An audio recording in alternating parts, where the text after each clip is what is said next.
ఒక చక్కటి full form వచ్చింది. క్రిస్మస్ యొక్క ఫుల్ ఫామ్ అంట. క్రిస్మస్ స్పెల్లింగ్ ఎవరైనా చెప్తారా? క్రిస్మస్ స్పెల్లింగ్ బాబు వెంకటేష్, క్రిస్మస్ స్పెల్లింగ్ చెప్పినాను. Very good. CHRISTMAS Christmas.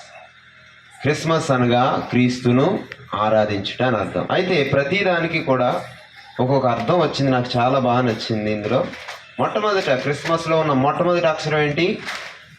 C. యేసయ్య ఎందుకు ఈ భూలోకానికి వచ్చాడు? అసలు క్రిస్మస్ అంటేనే భూమి మీదకి యేసయ్య వచ్చిన శుభ సందర్భంలో జరిగే పండుగ. అందులో మొట్టమొదటి అక్షరం సి అంట. సి అంటే దాని అర్థం ఏంటంటే యేసయ్య మనల్ని పిలవడానికి వచ్చాడు. మొట్టమొదటి తెస్సలోనికీయులకు రాసిన పత్రిక 2వ అధ్యాయం 11వ వచనం. ఎవరైనా తీసి చదవండి గట్టిగా. మొదటి తెస్సలోనికీయులకు రాసిన పత్రిక 2వ అధ్యాయం 11వ వచనం.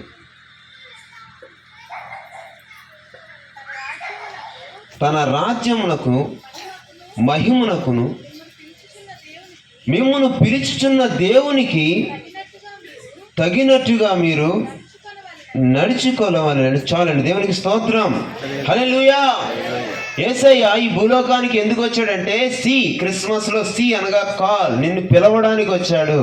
ఎందుకు పిలవడానికి అంటే తన రాజ్యమునకు అలాగే తన మహిమను నీకు ఇవ్వడానికి, తన రాజ్యాన్ని తన మహిమను నీకు ఇవ్వడానికి యేసయ్య పిలవడానికి ఈ భూలోకానికి వచ్చాడు.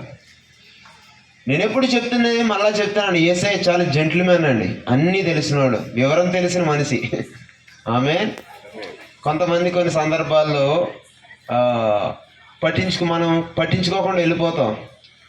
అప్పుడు చాలా బాధపడుతూ ఉంటారు. నేను సహోదరు అంటాను, పాస్టర్ గారు నేను అంత ప్రైజ్ రేట్ చెప్పిన మీరు పట్టించుకోవట్లేదా?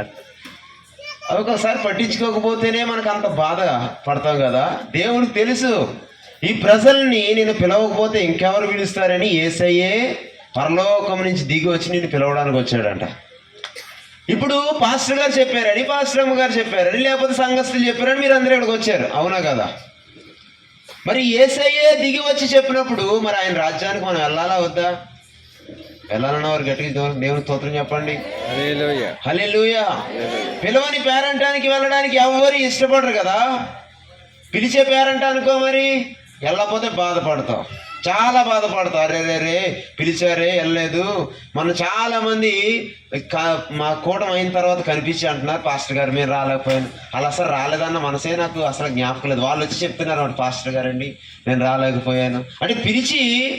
పిలిచిన తర్వాత రాకపోయినందుకు మీకు ఎంతో బాధపడుతున్నారు కదా.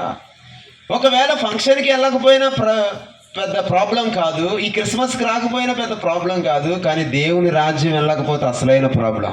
హల్లెలూయా. ఈ క్రిస్మస్ నువ్వు చూసి ఉండకపోతే వచ్చే సంవత్సరం క్రిస్మస్ చూస్తావేమో. ఒకవేళ ఆ ఇంట్లో పెళ్ళికి వెళ్ళకపోతే తర్వాత జరిగే పుట్టినరోజుకు నువ్వు వెళ్ళగలవేమో. కానీ ఒక్కసారి నువ్వు కనుమూసిన తర్వాత దేవుని రాజ్యంలో కనుక అడుగు పెట్టకపోతే మరలా ఇక్కడికి వచ్చే అవకాశమే లేదండి. ధనవంతుడు అడుగుతున్నాడు, దేవా ఒకసారి నాకు అవకాశం ఇంటికి వెళ్ళి మా తమ్ముళ్ళు ఉన్నారు వాళ్ళందరికీ చెప్తాను, నరకం అనేది ఒకటి ఉంది, పరలోకం అనేది ఒకటి ఉంది. అరే బాబు నాకులాగా మీరు దేవుణ్ణి నమ్ముకోకుండా ఉండకండి, దేవుణ్ణి నమ్ముకోండి, అప్పుడు మాత్రమే మీ పరలోక రాజ్యంలో అవకాశం ఉంటుంది, ఆయన ఇచ్చే రక్షణను పొందుకోండి అని చెప్తానంటే రాజు ఏమన్నాడంటే, అది అబ్రహాం ఏమన్నాడంటే, అయ్యా ఒక్కసారి చనిపోయిన తర్వాత ఇక్కడ వాళ్ళు అక్కడికి వెళ్ళడానికి ఏమాత్రం కుదరదు అని చెప్పాడు. అయితే అప్పుడు అడుగుతున్నాడు, మరి వారికి సువార్త చెప్పేది ఎలా, వారికి ఈ వార్త ప్రకటించేది ఎలా అంటే, అప్పుడు అబ్రహాం అంటున్నాడు, అయ్యా అక్కడ మోషే ఏలియాలు ఉన్నారు, వారు చెప్తారులే. ఆమేన్. మోషే కంటే గొప్పవాడు, ఏలియా కంటే గొప్పవాడు యేసయ్యే నిన్ను నన్ను పిలవడానికి వచ్చాడు. దేవునికి స్తోత్రం. ఈ భూలోనికి ఆయనకి ఎందుకు వచ్చాడంటే ఆయన నిన్ను పిలవడానికి వచ్చాడు, ఆయన పెళ్లికి పిలవడానికి వచ్చాడు, ఆయన విందుకు పిలవడానికి వచ్చాడు. ఇంకా చెప్పాలంటే పెండ్లి కుమార్తెగా నిన్ను తోడుకుపోవడానికి నిన్ను పిలవడానికి వచ్చాడు. దేవునికి స్తోత్రం. ఆయన పిలిచాడు. మరి ఎంతమంది వస్తారు? అందరూ వస్తారా? క్రిస్మస్లో ఉన్న సి ఆయన పిలవడానికి, ఆయన మహిమకు పిలవడానికి వచ్చాడు, ఆయన రాజ్యమునకు నేను పిలవడానికి వచ్చాడు. మనం చూస్తున్నారు అదేమంత సురక్షితమైన ప్రాంతం ఏమి కాదండి. ఈరోజు నీ పేపర్లో చూస్తున్నారు లేదు, ఆల్రెడీ తెలంగాణలో 4th వేవ్ స్టార్ట్ అయింది అంటున్నారు. ఆంధ్రాలో ఇంకా లేదు, బహుశా అమలాపురంలో కేసులు వస్తున్నాయి అంటున్నారు. మరి ఎంతవరకు నిజమో ఎంతవరకు అబద్ధమో నాకైతే తెలీదు. అయితే ఒకటి మాత్రం నిజం, ఈ భూలోకం మాత్రం మనిషికి ఎంత మాత్రం సురక్షితమో కానే కాదు. అది నాకే కాదు, శాస్త్రవేత్తలు కూడా దీనిని ఒప్పుకుంటున్నారు. అందుకనే ఇది స్థిరమైన రాజ్యం ఇక్కడ లేదని, స్థిరమైన నివాసం ఇక్కడ లేదని, ఆయన ఒక ఉన్నతమైన రాజ్యాన్ని కట్టాడు, ఆయన ఒక మహిమ గల రాజ్యాన్ని కట్టాడు. ఆ రాజ్యానికి నిన్ను రమ్మని పిలవడానికి ఈ భూలోకానికి వచ్చాడు. వచ్చి ఏమన్నాడు? ప్రయాసపడి భారం మోయించిన సమస్త జనులారా నా యొద్దకు రండి, నేను మీకు విశ్రాంతిని కలుగు చేస్తానని పిలుస్తున్నాడు. ఈ రాత్రి వేళ ఆయన స్వరం విని ఆయన ఈ హృదయం తెరిచి ఆయనకి ఆహ్వానం ఇచ్చినట్లయితే ఆయన అంటున్నాడు, నిన్ను ఎక్కడ చేర్చుకుంటాడో తెలుసా? ఆయన రాజ్యంలో చేర్చుకుంటాడట. దేవుని నామానికి మహిమ కలుగును గాక. హల్లెలూయా. రెండవ పదం ఏంటి? CH. లోకాసు వార్త 4:18.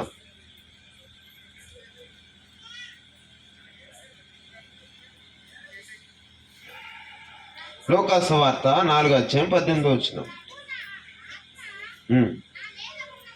ప్రభు ఆత్మ నా మీద ఉన్నది.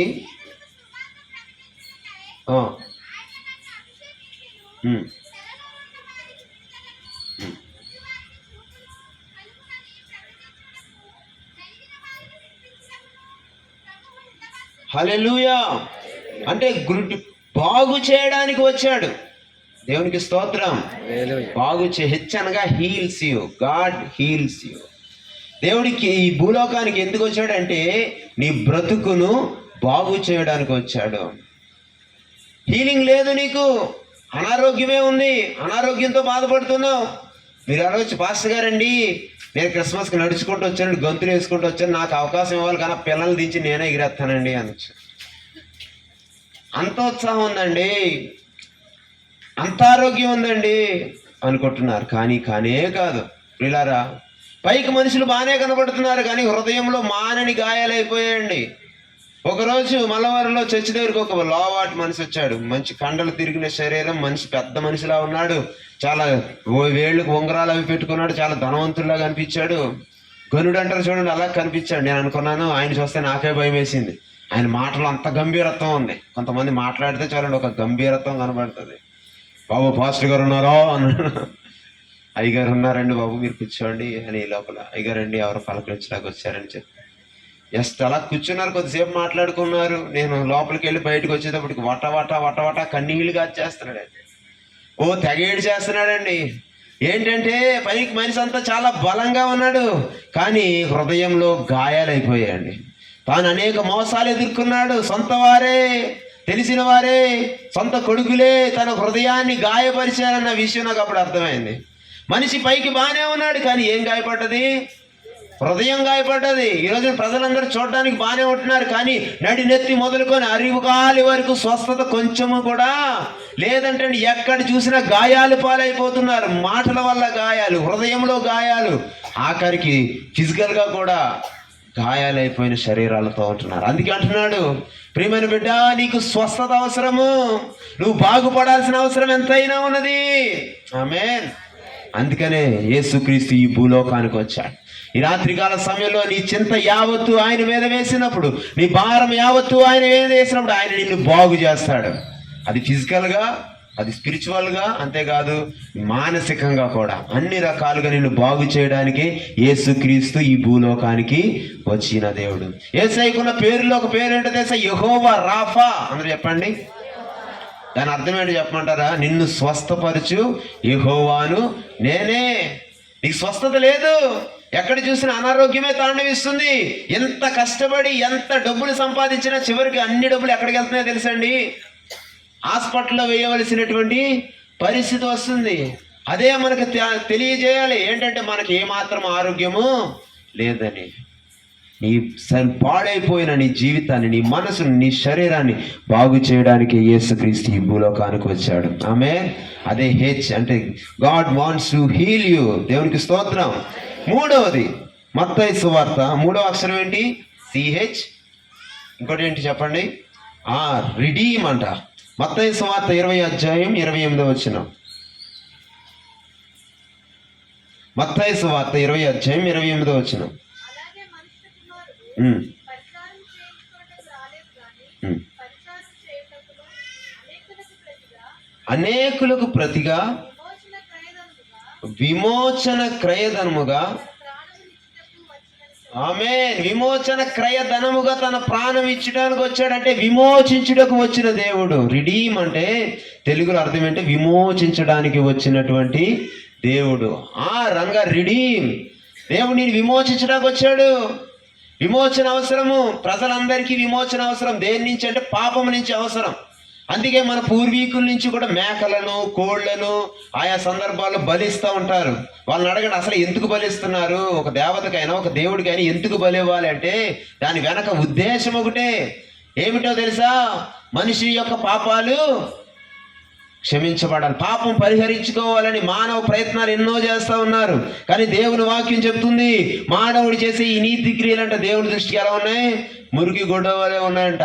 అవి ఏమాత్రము పాపాన్ని పోగొట్టట్లేదు. కేవలం ఏం చేస్తున్నాయంటే మనుషులు అర్పించే గొర్రెల రక్తము, కోళ్ల రక్తము పాపాన్ని కప్పెడుతున్నాయి అంతే. ఇది సెల్ ఫోన్ పాపం అనుకోండి, అందరూ చూస్తున్నారు కదా.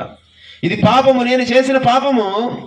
దేవుని దగ్గరికి వెళ్ళి నేను కోడినో మేకనో అర్పించాను అనుకోండి, అప్పుడు ఏమవుతుంది? పాపానికి కవర్ పడుతుంది అంతే. సాతాను వచ్చి కవర్ తీసాడు, ఏం కనపడుతుంది?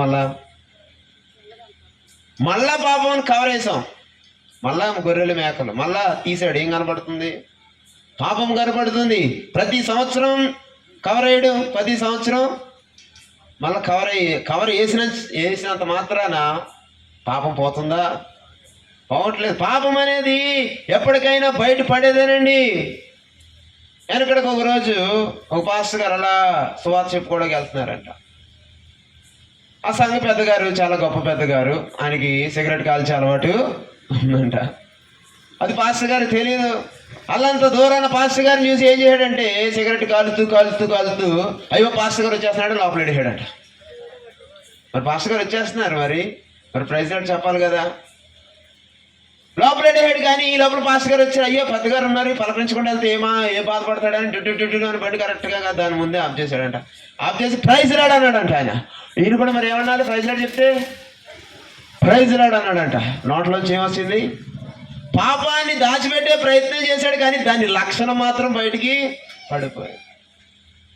ఆ కింద చూసేటప్పటికి అబ్బాబాబా అన్నాడంట. ఏమైంది? కింద కాలిపోయింది. ప్రియులారా, పాపాన్ని కప్పెడదాం అనుకుంటున్నాడు, కానీ మనిషి ఆ పాపాన్ని కప్పెట్టలేడు. అది ఎంత కప్పెడితే అంత ప్రమాదం అయిపోద్ది.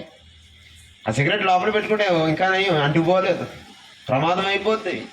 అందుకని యేసయ్యకు తెలిసి, అరే ఇది సరైన పరిష్కారం కాదు, నేనే వీరి కోసం ఆ రక్తాన్ని చిందించాలి, ఆ పరిశుద్ధుడైన నేను రక్తాన్ని చిందించాలని పరలోకం విడిచి భూలోకానికి వచ్చి అనేకులకు ప్రతిగా పాప విమోచనముగా క్రయధనం చెల్లించాడంట. దేవునికి స్తోత్రం. యేసయ్య రావడానికి గల కారణం ఏంటి తెలుసు? నిన్ను విమోచించడం కోసం. సాతాను బిడ్డవైపోయావు, పాపము చేసి నువ్వు పాపము చేయి ప్రతివాడు పాపమునకు దాసుడు, అనగా బానిస. పాపానికి మనము బానిసలం అయిపోయాం. ఇంకా పాపం ఏం చేయమంటే అది చేయాలి. పాపం కూర్చోమంటే కూర్చోవాలి, పాపం లేకమంటే లేవాలి, బయటికి వెళ్ళమంటే బయట వెళ్ళాలి. అది అర్ధరాత్రి అయినా సరే, అది సాయంత్రం అయినా సరే, డబ్బులు లేకపోయినా సరే పాపము చేయమంటే వెళ్ళాలి. ఎందుకంటే పాపానికి దాసుడు. ఒక తాగుబోతాడు తెలుసండి, ఏకంగా ఇంట్లో తాగడానికి ఏం లేదని సిలిండర్ అట్టుకు వెళ్ళిపోయాడంట. ఇంకా అన్నం వండుతుంది, అలా ఆవిడ పాపం లోపలికి వెళ్ళింది. అన్నం ఉండగానే సిలిండర్ అట్టుకుపోయి అమ్మేసి తాగాడట. ఇంటికి వచ్చేటప్పుడు అన్నం లేకపోయినా పర్లేదు, ఆడికి ఏం పడిపోలే, ముందు అడిపోవాలా. ఏకంగా ఇంకొక ఆయన చేశాడు, ఆయన చాలా ఘోరం. అటు ఇటు చూశాడంటే ఇంట్లో సిలిండర్లతో సహా అన్నీ అయిపోయాయంట. చివరికి వాళ్ళ కూతురికి చెవిలీలు ఉన్నాయంట. ఇప్పే ప్రయత్నం చేశాడంట, రావట్లేదంట. మనసులో ఆరాటం తాగాక ఏం చేయడంటే పీక్కు వెళ్ళిపోయాడంట. వాళ్ళ అమ్మ అమ్మ అమ్మ అని ఏడుతుందంట చంటి పాప. రక్తం వడ్డుతున్నా నాకు అనవసరం, ఆ వెళ్ళి తాకట్టు పెట్టుకుని ముందు తాగొచ్చాడంట. ఇంటికి వచ్చిన తర్వాత వాళ్ళ ఆవిడి అయ్యో అయ్యో కుయ్యో మరో అంటూ ఇంటిని విడిచి పుట్టింటికి. అటువంటి బానిసత్వం చేస్తున్నారు ఈరోజు పాపానికి. అటువంటి బానిసత్వం నుంచి, దాస శృంఖలాల నుంచి నిన్ను విమోచించడానికి యేసుక్రీస్తు పరలోకం నుండి ఈ భూలోకానికి వచ్చాడండి. ఆమేన్.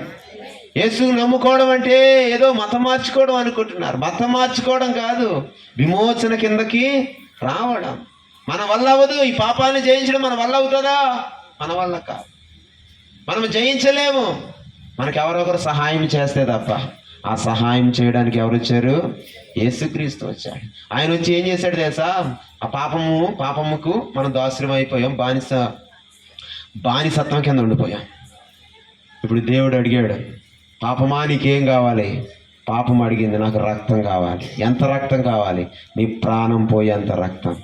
సరే, నేను నా ప్రాణాన్ని నా ప్రజల కోసం అర్పిస్తానని ఆ పరమును విడిచి ఈ భూలోకమున నరావతారిగా మన కొరకు జన్మించిన శుభతరుణమే ఈ క్రిస్మస్. ఆమేన్. జన్మించడమే కాదు, 33.5 సంవత్సరాల తర్వాత మన కొరకు మరణించి తన రక్తాన్నంతటిని దారపోసాడంటండి. Is the biggest blood donor in the whole world. నీకు ఎవరైనా 1 ప్యాకెట్ రక్తం ఇచ్చి ఉంటారు, 2 ప్యాకెట్ల రక్తం ఇచ్చి ఉంటారు, కానీ తన శరీరంలో ఉన్న రక్తాన్ని అంతా దానం చేసిన రక్తదాత ఎవడైనా ఉన్నాడా ఈ లోకంలో? ఆయన యేసు మాత్రమే. ఆమేన్. ఆయన ఎందుకు వచ్చాడంటే నీ ప్రాణమును విమోచించడానికి, నీకు ప్రతిగా పాపమునకు లేకపోతే సాతానుకు క్రయధనము చెల్లించి నిన్ను పరలోక రాజ్యునిగా వారసుని చేసుకోవడానికి ఈ భూలోకం వచ్చాడు. దేవునికి స్తోత్రం. హల్లెలూయా. ఇంకా ఏ పదం ఉండిపోయింది? సి అయిపోయింది, హెచ్ అయిపోయింది. సి అంటే ఏంటి? కాల్. హెచ్ అంటే హీల్. ఆర్ అంటే రిడీమ్. నెక్స్ట్ ఐ ఉండిపోయింది. ఐ అంటే యోహాను సువార్త 10:10. యోహాను సువార్త 10వ అధ్యాయం 10వ వచనం.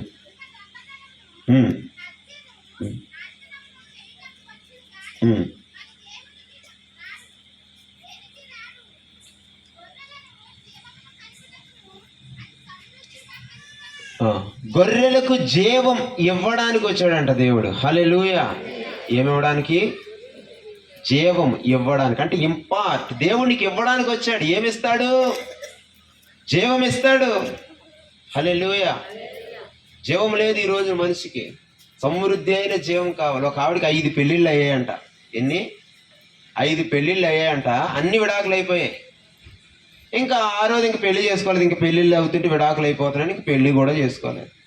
అలాగే ఉండిపోయింది. ఒకరోజు మధ్యాహ్న సమయంలో నీళ్ళు తెచ్చుకుందామని, సాంగ్ రెడీ అయిపోయిందా?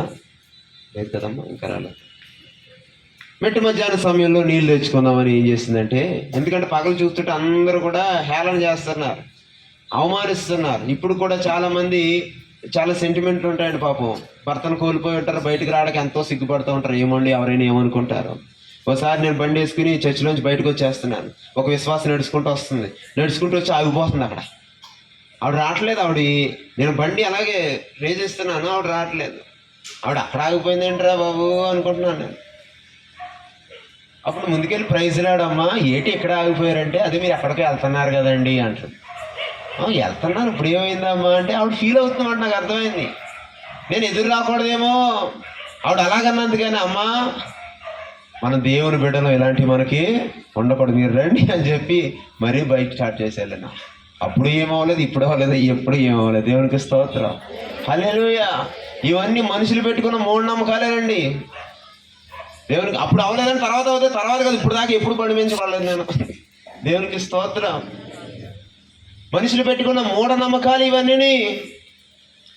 ఆవిడ కూడా అంతే. అటువంటి బాధతో ఏం చేసింది, పొద్దున వెళ్ళడం మానేసి మధ్యాహ్నం నీళ్ళ కోసం వెళ్ళిందంట. వెళ్తే ఆ సమయానికి అనుకోని విధంగా ఏసాడు కూర్చుని ఉన్నాడు. అమ్మా నాకు నీళ్ళు ఇయ్యమ్మా అని అడుగుతున్నాడంట. బాబు నువ్వు చూస్తే యూదుల్లా కనబడుతున్నావు, నేను చూస్తే సమరయ స్త్రీని, నువ్వు నన్ను నీళ్ళు అడుగుతున్నావేంటి? అసలు నన్ను ముట్టుకోవడానికి ఇష్టపడరు కదా మీరు. లేదమ్మా అలా కాదు, కొంచెం నీళ్ళు ఇయ్యి. నేను నీళ్ళు అడిగిన వాడు ఎవడో తెలిస్తే నువ్వే ఆయన నీళ్ళు అడుగుతావు, ఆయన నీకు సమృద్ధిగా ఇస్తాడంట. ఆమేన్. హల్లెలూయా. అప్పుడు ఆవిడకి అర్థం కాలేదు. అలాంటి నీళ్ళేదో ఇచ్చాడు బాబు, ప్రతి మధ్యాహ్నం ఇక్కడ రాలబోతున్నా, ఇంటి దగ్గర తోడుకుంటానంటే అప్పుడు యేసయ్య తన జీవము గురించి చెప్పాడంట. ప్రియులారా, యేసయ్య నీకు సమృద్ధి అయిన జీవం ఇవ్వడానికి వచ్చాడు. వెంటనే ఆమె చేసినదంతా చెప్పడం, అమ్మ నీ భర్త పేరేంటో చెప్పా, నీళ్ళు ఇస్తానన్నాడట. ఆమె చెప్పలేకపోతుంది. ఏమని చెప్తుంది? 1, 2, 5. అప్పుడు అయ్యా నాకు ఎవడు భర్త లేడంటే, అమ్మా నువ్వు చెప్పింది నిజమే, నీకు 5 పెళ్ళిళ్ళు అయ్యాయి, ఇప్పుడు ఉన్నవాడు పెళ్ళి కూడా కాలేదు, ఇటువంటి జీవితం నువ్వు కలిగి ఉన్నావంటే, అయ్యా ఇటువంటి పాపపు జీవితాన్ని నేను కలిగి ఉన్నానని నాతో ఇప్పటి వరకు ఎవరు చెప్పిన వారు లేరు. అయ్యా నీకు ఎవరు చెప్పలేదు, కానీ నా గురించి నీకు అన్నా తెలుసు. మెస్సయ్య వస్తాడని మా పూర్వీకులు చెప్పారు, ఆయన నువ్వేనా అని చెప్పి వెంటనే ఊరంతటిని తీసుకొచ్చి ఆయన సన్నిధిలో కూర్చోబెట్టేదంట. చప్పలు కొట్టి దేవుని నామాన్ని మహిమపడతాము. హల్లెలూయా. ఆ రాత్రే, ఆ మధ్యాహ్న సమయంలోనే ఆమె సమృద్ధి అయిన జీవంతో నింపబడ్డది. ఆ రోజు ఆమె దాహము తీరింది. ఎక్కడెక్కడికో వెళ్ళింది ఆ హృదయంలో ఉన్న వెలితిని తీర్చుకోవడానికి. ఈ రోజు కూడా హృదయంలో ఉన్న వెలితిని తీర్చుకోవడం కొంతమంది హిమాలయాలకు వెళ్తున్నారు, కొంతమంది కాశీలకు వెళ్తున్నారు, ఎక్కడెక్కడికో విహారయాత్రలు చేస్తున్నారు, కానీ హృదయంలో ఉన్న లోటు పూడ్చబడట్లేదు. ఏదో వెళితే ఏదో పోగొట్టుకున్నట్టు. కానీ ఈ సమరయ స్త్రీ అటువంటి వెళుతుతోనే ఏదో చేయాలనుకుంది, కానీ ఏమీ చేయలేకపోయింది. కానీ యేసుని ఎప్పుడైతే కలుసుకుందో ఆమె జీవితానికి పరిపూర్ణత్వం వచ్చింది. ఆమె చచ్చిన శవం లాంటి తన జీవితానికి జీవంతో నింపబడ్డదండి.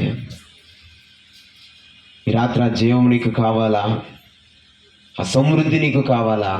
యేసయ్య ఆ జీవం ఇవ్వడానికి ఈ భూలోకానికి వచ్చాడు. దేవునికి స్తోత్రం. ఇంకా నెక్స్ట్ పదం ఏంటి? CHRIS. లోకాసు వార్త 19:10. లోకాసు వార్త 19:10. మీరు సాంగ్ రెడీ అవుతే నాకు చెప్పాలమ్మా. ఓకే, పాస్టర్ గారు సాంగ్ రెడీ అయిపోయింది. నశించిన దానిని వెదకి రక్షించుటకు మనుష్య కుమారుడు వచ్చనని. హల్లెలూయా. నశించిన దాన్ని వెదకి, సి అంటే సీక్ అంటే వెతకడం. నశించిన దాన్ని వెతక రక్షించడానికి మనుష్య కుమారుడు ఈ భూలోకానికి వచ్చాడు. వెతుకుతున్నాడు. అడుగుడి మీకు ఇవ్వబడును, వెతకుడి మీకు దొరుకును, తట్టుడి మీకు తీయబడును. యేసయ్య ఈ భూలోకానికి ఎందుకు వచ్చాడంటే నిన్ను వెతుక్కుంటూ వచ్చాడు. నిన్ను వెతుక్కుంటూ మీ పిల్లోడు ఇప్పుడు అనుష గారు ఉన్నారు. హేమంత్ ఏం చేస్తూ ఉంటాడంటే ఆయన చాలా ఎక్కువ ఆడుకుంటూ ఉంటాడు. ఆయన అలాగలా వెళ్ళిపోతూ ఉంటాడు. ఆమె ఏం చేస్తూ ఉంటుంది? ఎత్తుక్కుంటూ ఉంటుంది. మరి నేను హేమంత్ ఎత్తుకుతాను? చెప్పండి అమ్మా, మీరు ఎత్తుకుతున్నారా? ప్రతి ఆదివారం వచ్చి ఎవరైనా ఎత్తుకుతారా? ఎవరు ఎత్తుకరు. కానీ మరి ఆమె మీరు ఎందుకు ఎత్తుకుంటున్నారమ్మా? మీరు కూడా ఎత్తుకోకుండా మాకలా కూర్చోండి. అప్పుడు అంటే ఆవిడ కోపం రావచ్చు. ఏమండి హేమంత్ ఏమన్నా మీ అబ్బాయి ఏంటండి? మా అబ్బాయి. అందుకని నేను ఏం చేసుకోవాలి? ఎత్తుక్కోవాలి. వాడు అల్లరి చేస్తున్నా, ఏం చేస్తున్నాడు, ఎక్కడికి పారిపోతున్నా, ఆఖరికి ఆడుకుంటూ డ్రైనేజీలో పడిపోయిన అమ్మ ఏం చేస్తుంది? ఒక చేతి ఇలా పట్టుకుని వచ్చి పక్కన నుంచోబెట్టి తప్పిమని నీళ్లు కొట్టి మొత్తం బురద అంతా వదిలేంత వరకు కడుగుతుంది. అలాగే డ్రైన్లో వదిలేస్తుందా? నువ్వు నేనైతే ఏం చేస్తాం? వదిలేస్తాం. ఎందుకంటే మన పిల్లోడైనా అదే పరిస్థితి. మన పిల్లోడు అనుకోండి, మనం కూడా అదే చేస్తాం. మళ్ళీ వెళ్ళి తీసుకొచ్చి ఎవరి పిల్లోడికి వాళ్ళకి కాకి ముద్దు. అందరూ చెప్పండి. దేవుడు పిల్లలంటే దేవుడికి ముద్దు. ఏమండి యేసయ్య ఎందుకు వెతుకు రావాలంటే ఆయన నీ తండ్రి కాబట్టి. ఆమేన్. చాలా మందికి తెలియదు. ఏంటి యేసయ్య ఎందుకు ప్రేమించాలి, యేసయ్య ఎందుకు రావాలంటే ఆయన నీ కన్న తండ్రి. నిన్ను సృష్టించుకున్నాడు, నిన్ను చేసుకున్నాడు, నీ శరీరంలో ప్రాణం పెట్టాడు, నిన్ను కన్నాడు, నిన్ను కొన్నాడు, రక్తం ఇచ్చాడు, ప్రాణం ఇచ్చాడు. అందుకే నువ్వు నశించిపోతున్నావని, లోకంలో ఆయన ఎరుగుకుండా నరకం వెళ్ళిపోతున్నావని, విశాల మార్గం గుండా ప్రయాణించి దిక్కుమొక్కు లేకుండా తయారవుతున్నావని నిన్ను ఎత్తుక్కుంటూ భూలోకానికి వచ్చేసాడు. దేవునికి స్తోత్రం. చప్పలు కొట్టి దేవుని నామాన్ని మహిమపరచండి. ఎంత ప్రేమ అండి మనం అంటేనే. మనం ఆయన వచ్చేటప్పటికి ఎక్కడున్నా తెలుసండి? డ్రైనేజీలో ఉన్నాం. డ్రైనేజ్ కంటే దాన్ని సెప్టిక్ ట్యాంక్లో కొట్టుకుంటున్నాం. చిచ్చి అనొచ్చు మీరు. నిజమే, అంతలాంటి పాపంలో కొట్టిమిట్టాడుతున్నాం. కానీ యేసయ్య ఏం చేశాడు తెలుసా? మన మీద చిరాకు పడలేదు, మన మీద కోపడలేదు. అర్రే ఇలా పడిపోయావేంట్రా బాబా అని ఏం చేశాడంటే, తప్పిపోయిన కుమారుడు పందులతో తిరుగుతూ ఇంటికి వచ్చినప్పుడు తండ్రి ఏం చేశాడు? కౌగిలించుకుని, అరే ఇలాంటి బట్టలు వేసుకున్నావేంటని అంత దూరం పడిహాడా? అరే నీ దగ్గర కొంపుకొస్తుంది, దూరంగా ఉన్నాడా? అల్లంత దూరాన్ని చూసే పరుగును వచ్చి కౌగిలించుకున్నాడంట. ఆమేన్. నా యేసు ప్రేమ అలాంటి ప్రేమ.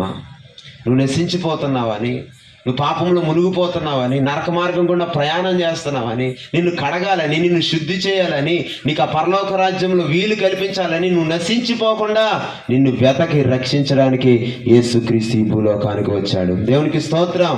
హల్లెలూయా, హల్లెలూయా. నెక్స్ట్ ఏంటి? ఇంకొక అక్షరం. మార్కు సువార్త 1:8. మార్కు సువార్త 1:8.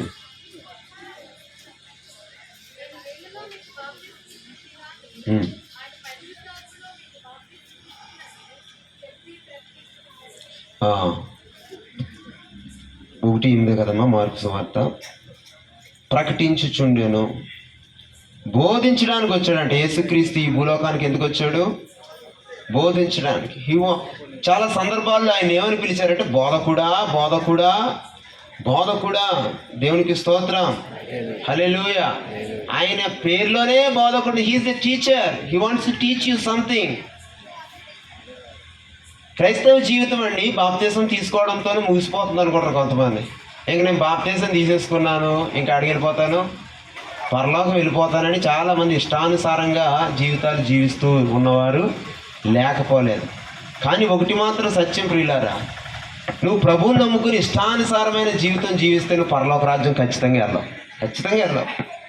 యేసయ్య నీకు రక్షణ ఇచ్చింది ఎందుకంటే దాన్ని నువ్వు కాపాడుకోవాలి. దేవునికి స్తోత్రం. ఇప్పుడు ఒక కెమెరా కొనుక్కున్నాం అనుకోండి, దాన్ని ఎక్కడ పడితే అక్కడ వదిలేసి వెళ్ళిపోతామా, కాపాడుకుంటామా? బండి దేవుడు ఇచ్చాడు అనుకోండి, ఏం చేస్తాం? కాపాడుకుంటాం. చాలా జాగ్రత్తగా కాపాడుకుంటాం.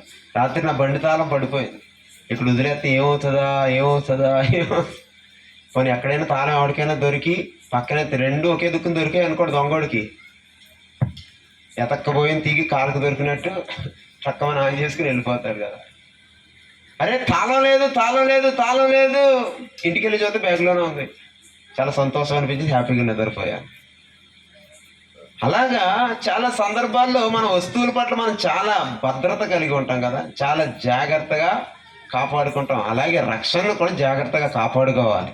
ఆమె ఎక్కడ పడితే అక్కడ దాన్ని వేలానికి పెట్టేయకూడదు.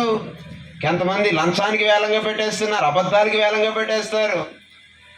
రక్షణ నమ్ముకోకు, రక్షణని కాపాడుకో, అది నీకు నిత్యరాజ్యం ఇస్తుంది. దేవుడు నీకు రక్షణ ఇచ్చింది ఎందుకో తెలుసా? ఆ రక్షణని కాపాడుకోవడం కోసం. దేవునికి స్తోత్రం. అయ్యో బాయ్, పరలోక రాజ్యం వచ్చేసింది. స్కిట్ రెడీ అయిపోయింది, అందరూ రెడీ అయిపోయారా? వెరీ గుడ్, మంచిది. ఇంకా 3 ఉన్నాయి, అవి స్కిట్ అయిన తర్వాత చెప్తాను, సరేనా? ఇప్పటి వరకు ఏమైంది కొన్ని చెప్పండి. క్రిస్మస్ అంటే యేసు ఎందుకు ఈ భూలోకానికి వచ్చాడు అన్న అర్థం వస్తుంది. సి అంటే కాల్, దేవుడు పిలవడానికి ఈ భూలోకానికి వచ్చాడు. హెచ్ అంటే హీల్, దేవుడు స్వస్థపరచడానికి ఈ భూలోకానికి వచ్చాడు. ఆర్ అంటే రిడీమ్, దేవుడు విమోచించడానికి ఈ భూలోకానికి వచ్చాడు. ఐ అంటే ఇంపార్ట్, దేవుడు ఇవ్వడానికి వచ్చాడు. ఏమి ఇవ్వడానికి వచ్చాడు? జీవం ఇస్తాడు, పరిశుద్ధాత్మనిస్తాడు. ఇంకా చెప్పాలంటే దేవుడు. ఎస్ అంటే సీక్, నశించిన దాన్ని వెదక రక్షించడానికి యేసయ్య భూలోకానికి వచ్చాడు. టీ అంటే టీచ్, యేసయ్య బోధించడానికి ఈ లోకానికి వచ్చాడు. ఎందుకు బోధించాలంటే మన రక్షణ కాపాడుకోవడాలంటే అనుదినము మనకు వాక్య బోధన చాలా అవసరం. దేవునికి స్తోత్రం. ఆ వాక్యమును బోధించడానికి యేసుక్రీస్తు ఈ భూలోకానికి వచ్చాడు. ఇక్కడ ఎన్ని స్కిట్లు వేసినా పాటలు వేసినా అన్నీ ఏంటో తెలుసా? మీకు బోధ చేయడానికే. మరి చక్కటి స్కిట్, పరలోక రాజ్యం అంట. చప్పలు కొట్టి మరి వారికి ఆహ్వానం తెలియజేద్దాం.